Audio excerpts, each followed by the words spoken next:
D நகர் போத்தீஸ் போகிற வழியில் எவ்வளோ ஷாப் வச்சுருக்காங்க பாருங்கள். வெளியிலேயே சூப்பராக இருக்குது. ஷாப் உள்ளே போய் பர்ச்சேஸ் பண்ணுறத விட இங்கே எல்லாம் கம்மியாகவும் இருக்குது, நல்லாவும் இருக்குது, கலெக்ஷன்ஸும் நல்லா இருக்குது.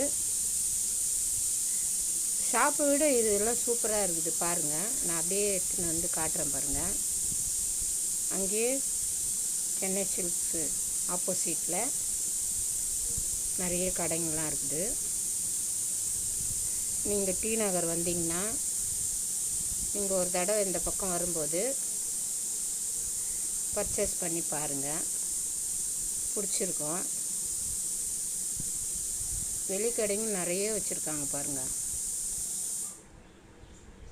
ஒரு தடவை வரும்போது ட்ரை பண்ணி பாருங்கள், சூப்பராக இருக்குது. நன்றி, வணக்கம்.